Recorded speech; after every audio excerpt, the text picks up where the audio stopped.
My name is Regina Udalo, and I am a film producer.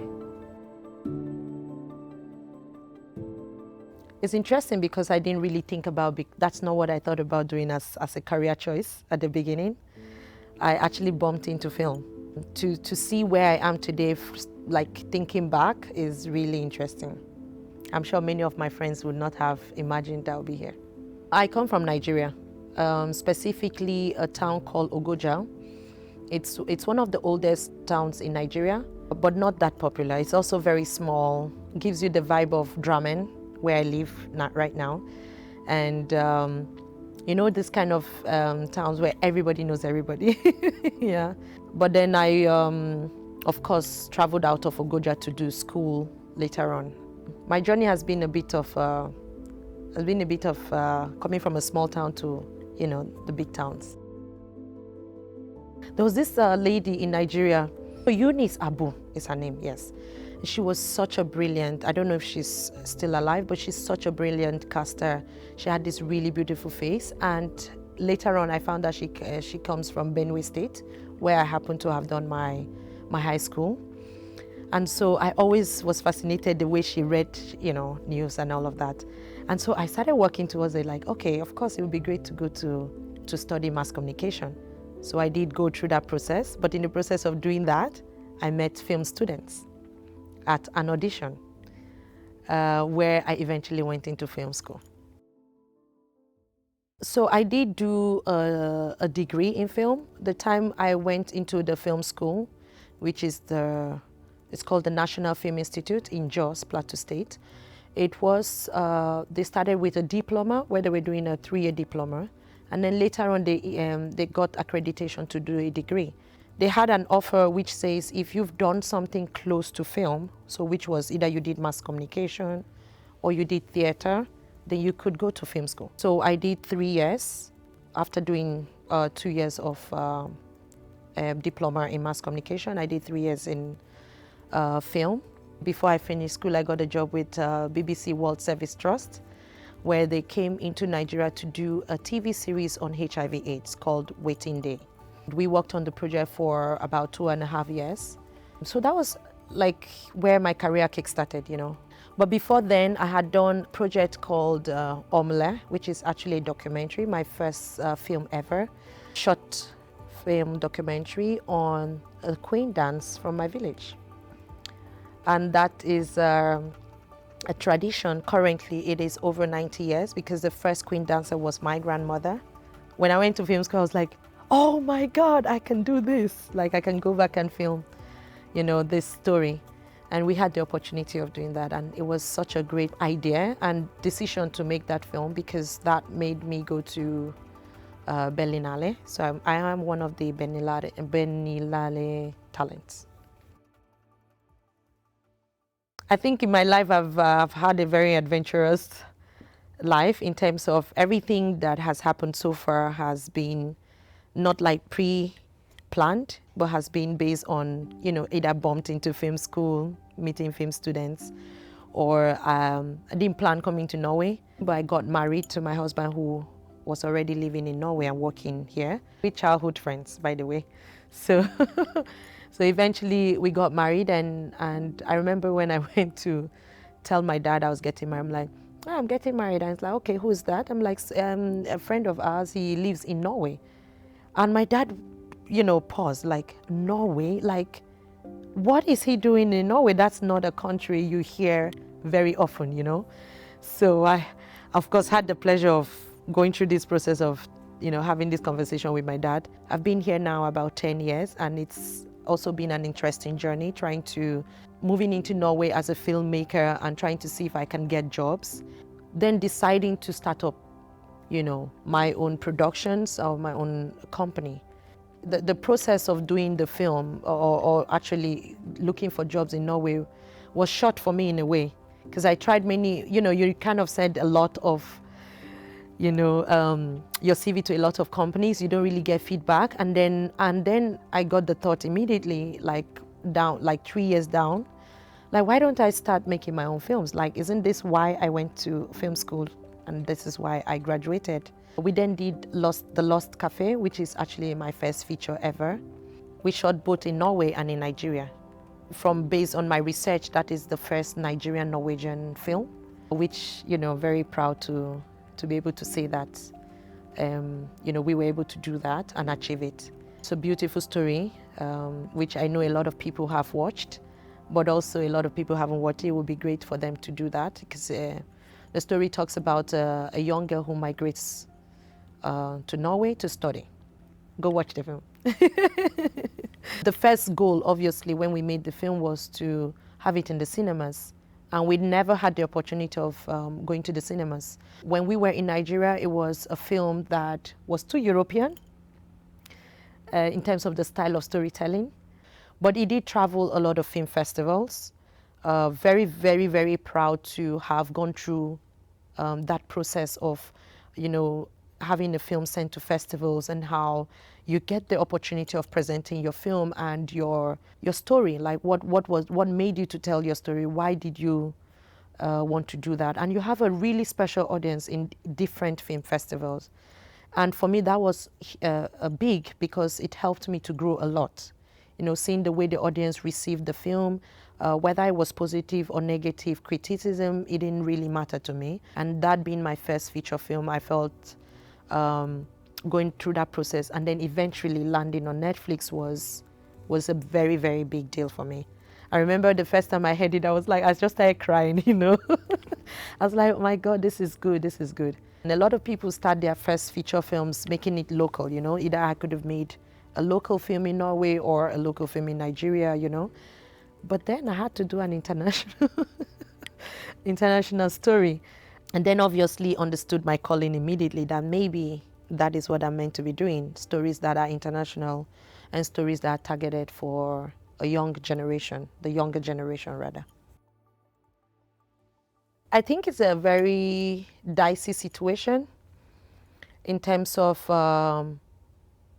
coming from Nigeria but living in Norway. So, it's like one foot there and one foot here. If we have to go based on being in associations or trying to make sure that because I live in Norway and I must, be with a certain group of people, then it would have been very difficult to be able to maneuver that.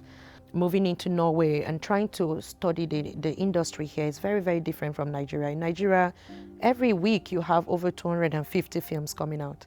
So it is an industry that is so fast, an industry that you have a lot of people filming simultaneously and also engaging a lot of young people. In Norway, it's not a smaller industry. I don't want to say that. What I mean is it's a smaller production or industry that produces films. You have films that comes out once in 2 years or once in 3 years, depending on, and this is apart from, obviously, like I said, independent, right? Independent films. This is apart from the co-productions that happen between Norway. That's actually a huge market. You have a lot of films that are being co-produced on a yearly basis in Norway. I don't know if I'll say I'm accepted, but I'm not. I wouldn't say that I'm outside either, because I have had opportunity of going to different pitch forums, different festivals in Norway as well, and trying to also interact with other producers and directors in Norway. I actually have a mentor called Ingrid Lill Horten. A lot of people know her. She goes to Filmfraser. She's an amazing woman, and well, she didn't really plan to be my mentor. I made her my mentor, I met her and I just, started conversing with her, and she has been so helpful in trying to embrace me into the industry and trying to help out and trying to also educate me, because that for me too is very important. Like when people move to new countries, I also think it's not smart to just rush into things. I think it's important to study the culture, study the people, and also study their style of film. Or you can't expect to make a Nigerian kind of film for it to sell in Norway. It wouldn't work because the audience understand different realities. That's why you have film festivals. At film festivals, people are allowed to be able to go have this kind of experiences. So you need to then understand how can you tell your story in a society in Norway that would work and fit the audience here. That's one of the reasons why, of course, I started a company as well, to try and understand and to try and make stories. Like you rightly pointed out, I'm probably one of the few female producers and directors in Norway that comes from Africa. A lot of our story as immigrants is not being told. So that's what I'm trying to do now. And I hope people can encourage us by watching the different documentaries or series or feature films or short films that come out, from these different production companies. There is that hunger. There is a whole different generation living out here. Those of us who have migrated, our kids are here. These kids need to be able to understand and also hear the stories about Africa and all of that. So there's a new film which we made called A Warm Christmas. It's actually a Christmas story. You don't have many African Christmas stories out there. But then this idea was born from telling my kids, actually, we know during Christmas time, we were celebrating in Norway, and they were like, oh, but mommy, how do you celebrate Christmas in Nigeria? And I got into this whole mood of Tales by Moonlight. I told them, come around, sit here, I started telling them my childhood memories of how we celebrated Christmas and what we did, what we ate, and how we are out. And it's so opposite of Norway. They were fascinated by that, and you won't believe it, we just sat down discussing that, and the next thing we turned, my husband and myself were like, wow, wouldn't that make a great film? Like, we don't have such a story. And so we have the film ready, and so we're really hoping that we can have it on Netflix, obviously. So we're working towards that in terms of distribution. But now that it's ready, we're also trying to see that we have premieres in different countries, specifically Norway, for example.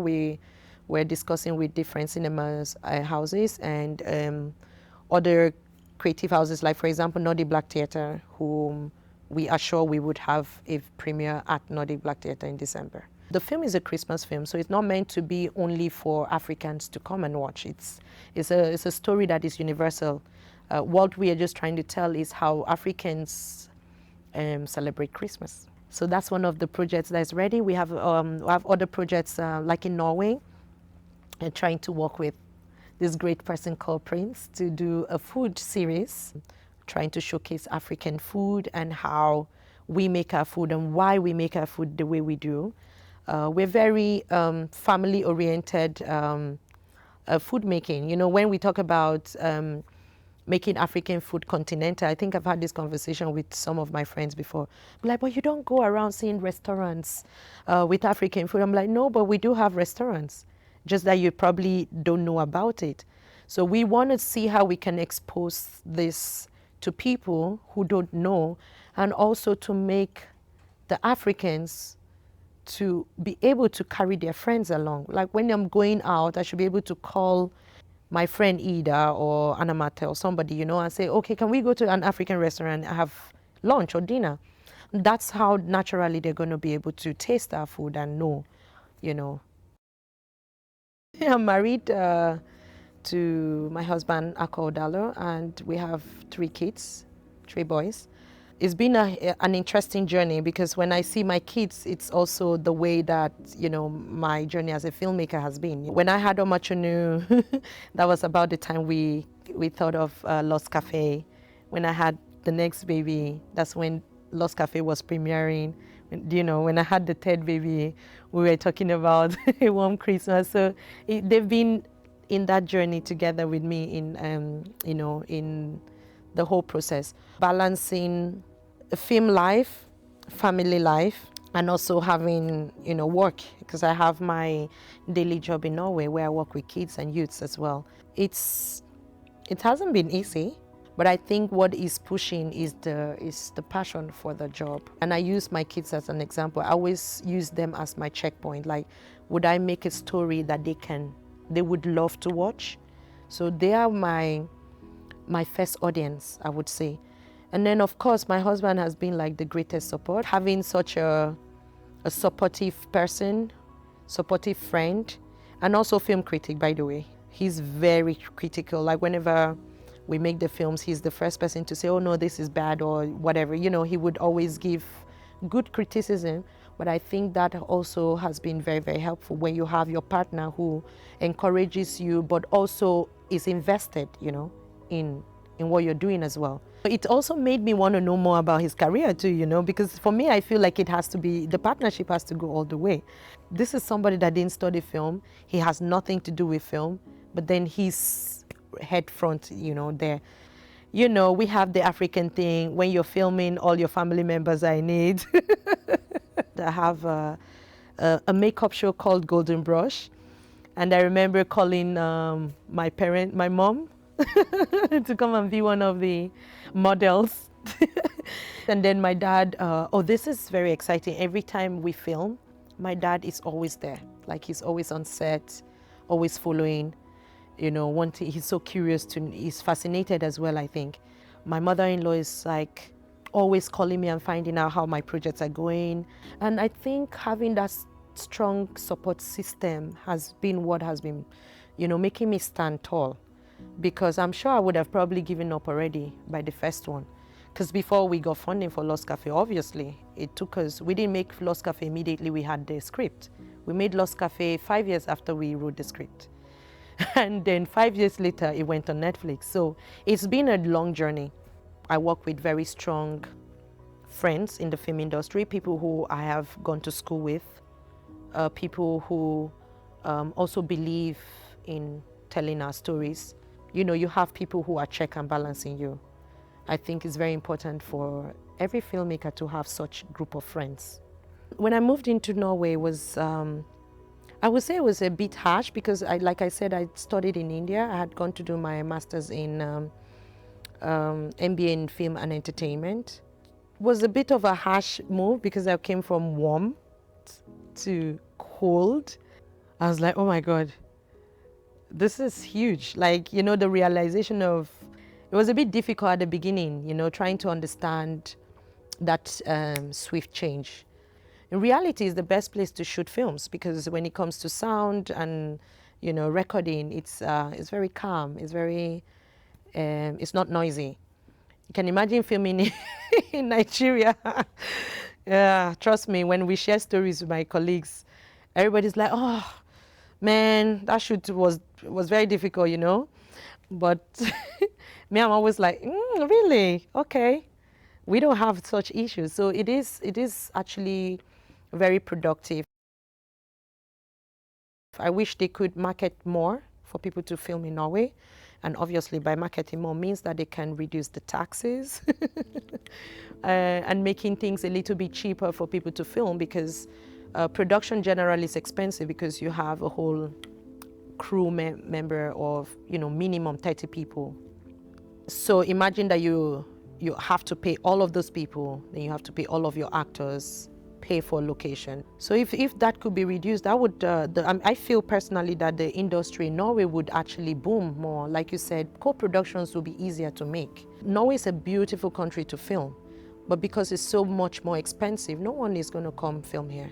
So you can imagine for those of us who live in Norway, it's also very difficult to film. And you get, of course, you have a lot of grants, but these grants also have a lot of criterias. You need to have made a couple of films for you to be eligible to get some funding from the Norwegian Film Institute. You need to be able to have certain stories, type of stories. It's a lot of competition. Everybody's story is good. It's not like, when I go, I'm supposed to be feeling like my story is the best in the world, and therefore, if they tell me no, I feel really bad. Of course you feel bad, right? Because you believe in your story. But then so are other people's stories as well. But I feel that they could have made things easier for filmmakers who have migrated to Norway to access funding.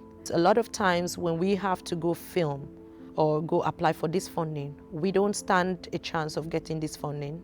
One is probably because how many Norwegian filmmakers would probably want to, co-produce with me, even if I approach them.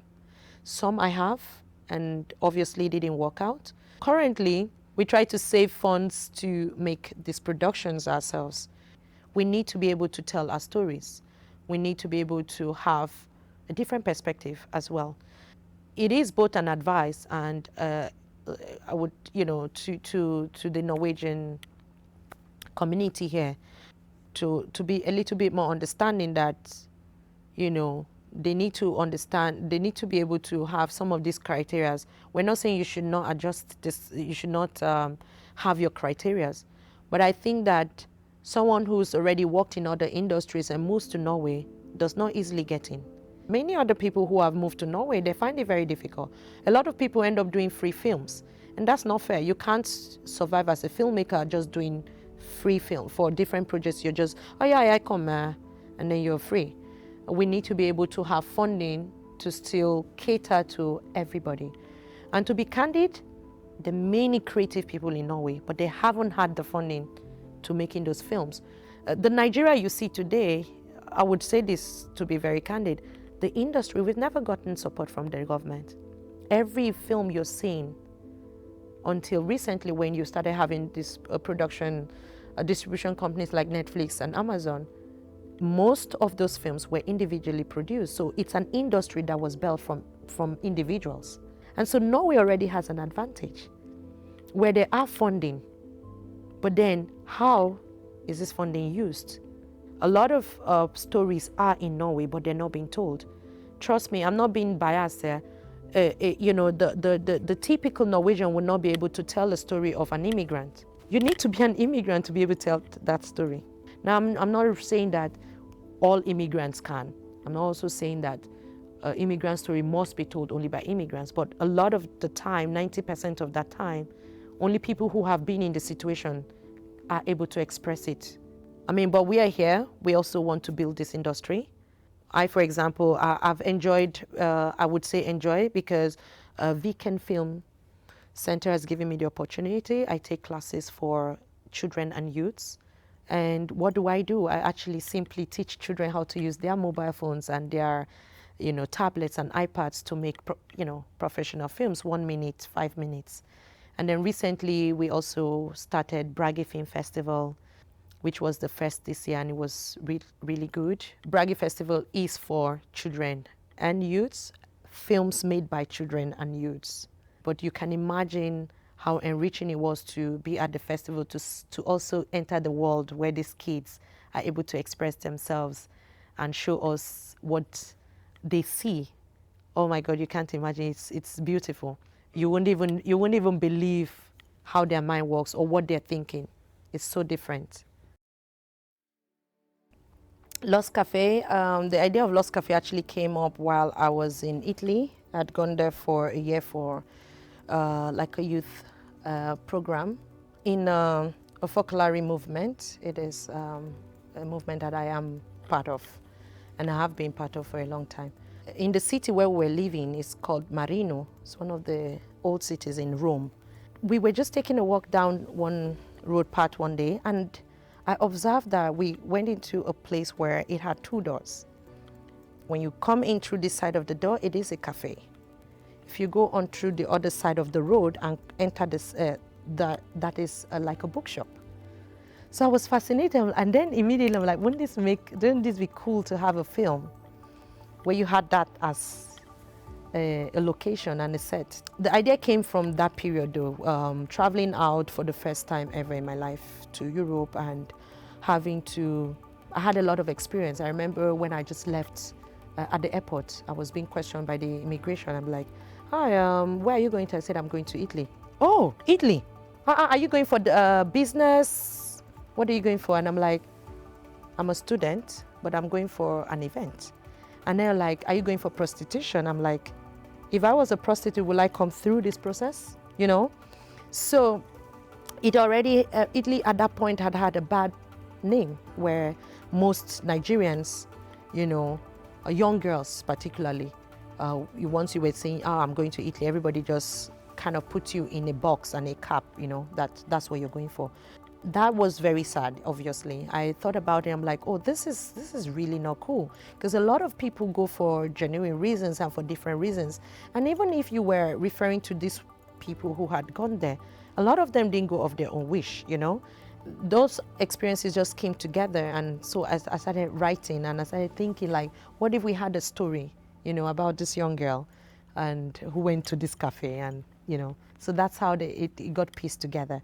At first, of course, naturally, I thought to film it in Italy because that was where the whole idea started. Then I didn't go there. Then at some point I thought about Barcelona. In fact, Barcelona, we actually went to Barcelona, found amazing location. Like when I mean amazing, beautiful. I couldn't go there because when we checked the budget for all of these two places, it was going to be too expensive to shoot. And then one day I sat in Norway. Okay, went back to Nigeria to try to look for funding. I'd actually traveled there specifically for that. Went around for about a month, couldn't get funding. And then came back to normal, like, okay, you know what? It's okay.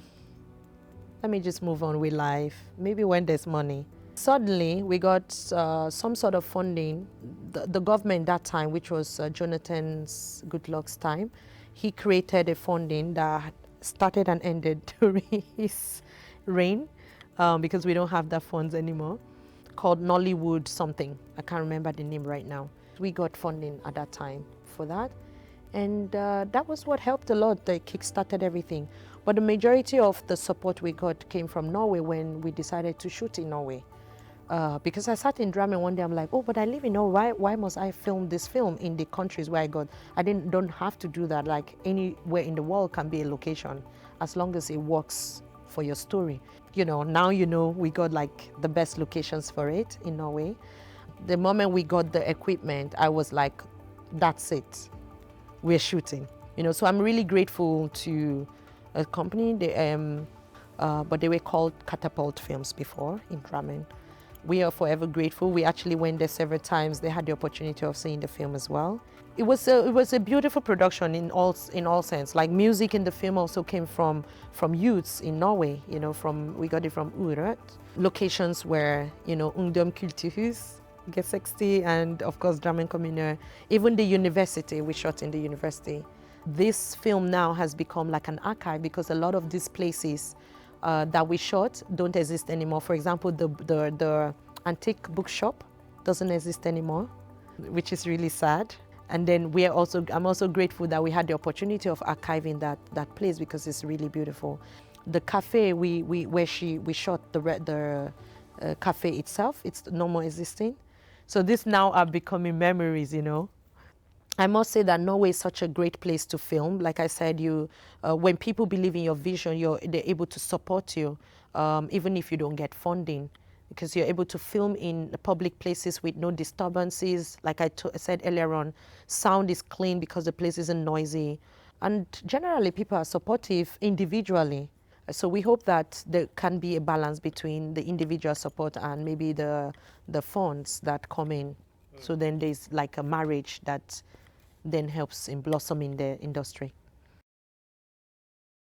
And there was, I've gathered a lot from Tyler Perry, the way he has approached filmmaking and all. In fact, funny enough, when I heard him, you know, the first one he did in his studio where he shot for 8 days. So when I saw it and he said he filmed, 10 days or 8 days, he said, I was amazed to see that interview, and at the same time I laughed because do you know that realistically that is the time we used to film in Nigeria, because people don't have money to be able to employ people for a month or 2 months for productions. So they have to maximize the time and think very fast how to be able to film. You can imagine having Tyler being so proud of this moment, and everything he has is in one location. Trust me, I'm not saying that wasn't good. I'm very proud that he was able to achieve that. But then when I think of what we're able to achieve, I think we're not getting much credit in Africa for what we do, because we're able to film in the worst circumstances you can ever think of, and we still make films. But yeah, Tyler Perry is one of my role models, and then I have other people who directly affect me, of course. Like I said, the folklore movement that I am part of is a huge group of people that have such a meaning in my life, you know. And then naturally I have my family. I come from a family of dancers. My grandmother was a queen dancer. A queen dancer is, so there's a tradition in the Ogoja region where the queen dancers, at a certain period, the queen dancers were picked to represent the role models, actually. How did they wanted a role model where every girl would emulate. So that was one part of the reason for having a queen dance. And now the other reason was the dance from my place is very specific. It's very specific, and my grandmother was the first queen dancer in the village. It is a title that she attained. And you can imagine in those era, you had a lot of great dancers. So, but for them to pick someone out of those group of maidens who could really dance, and they wanted that maiden to be a role model to all other young girls. But there's a whole more backstory around it, but that's the family I come from. Eventually, she was picked as from the community and presented to my grandfather, who was a warrior, and as a gift. And so they got married, and that's how our generation started. Like, my dad came from that, and that's how we were born, of course. In my genes, I have that, and so I dance. I just hear rhythm, and I can move to that. I also can learn dances very fast, like any dance at all in the world. As long as I'm able to see the dance, I'm able to learn that. So probably natural, I think I'm very sure that if I wasn't doing film, I would have been a dancer. I did start a bit. I was in a dance troupe when I was younger in Nigeria. So I did have a dance career at some point.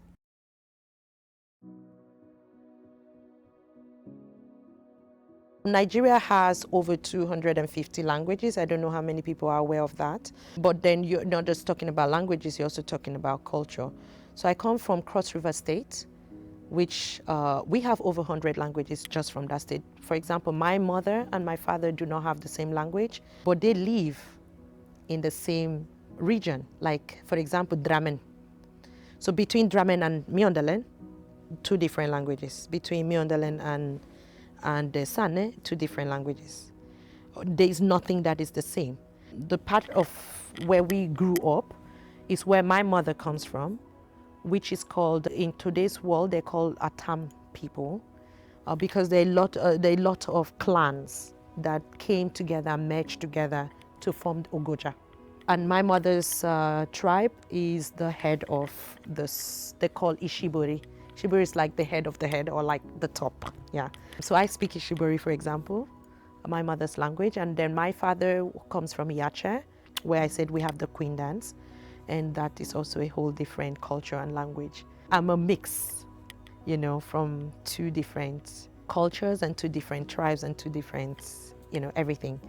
At my house, for example, we had three languages. I spoke Ishibori, Pidgin, English, which we used in school to study.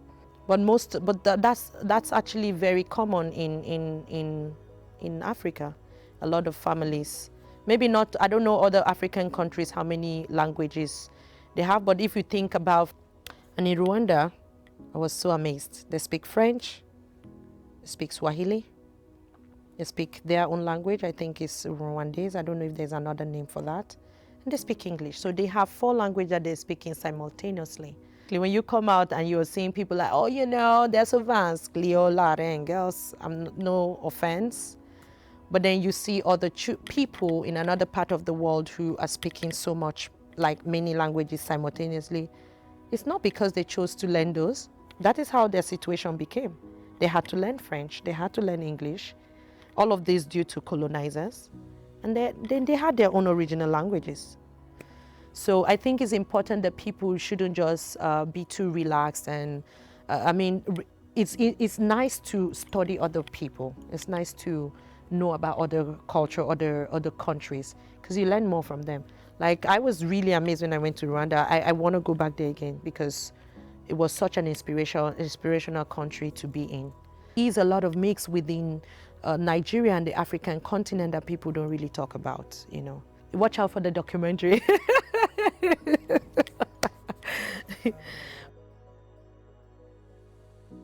My mother's mom and my father's mom, they always told us stories. A lot of stories I've not even been able to, you know, write out the stories, because all of this you need funding, and a lot of these stories need big funding for you to give the grand effect that the story deserves. It is a project, we didn't have a choice but to call it, well, let's say Princess Warrior in a way, because Michael renamed the story. We were thinking warrior, like we had different names for it, but when you read the script, you would understand why the story needs to be called the name it is. Not letting the cat out of the bag, it is an actual warrior princess story where the girl is a warrior. We don't have the money to make the film yet, but we've written the story since 2015. That is my dream project. So like I told you, I love culture, I love mythology. And this story particularly is dear to me because in the process of writing the story, at first it was a fictional story. And then I spoke to my mom about this story I had. And then she was like, it's not fiction now. And then she started telling me stuff that actually happened. And then I went crazy about that because then I realized that some of the events in the story now happened for real, or, you know. So that's why that's my dream project right now. Honestly, I'll say simply follow your passion, but be smart about it. You need to look at what dream is realistic and what dream is not realistic. It's very easy to get lost in the dream world, you know, like there's a point where your passion and your dream merges. If you're not careful, you're not able to, at that point, differentiate them. That is the point where you need to be realistic. If you have a film project, what film project can you really realize? What are the resources around you that you can use to achieve that? One needs to plan realistic projects. Come up with something else that you feel you can actually do until the time when you're able to do that one. We tried doing Lost Cafe for a long time. We didn't manage. Funny enough, that's why we wrote Princess Warrior. Eventually, when the entire script came out, we then realized it was also equally a big project. In the process of doing all of that, there was a bit of that moment where there was a sidetrack, and then somewhere along the line, we were able to find that we can make the Lost Cafe, and that's how we went back to that. Look at how you can collaborate with other people, where you could probably get equipment where you don't have to spend the money for that you don't anyways have. I don't think there's anybody who should make film alone. It is such a huge job that it's important for people to work together. A lot of people will say, but you know, I can make a short film, and you know, that's not what I'm referring to. If you want to have a meaningful project, you do need to be able to work together with other people. Let's think more cooperation. Let's think more, who can I work with? And not to say that every co-production is successful, but it doesn't mean you should give up, and it doesn't mean you shouldn't try again. You may not have worked with this person, but you can work with another person. But definitely come to the film industry, for sure.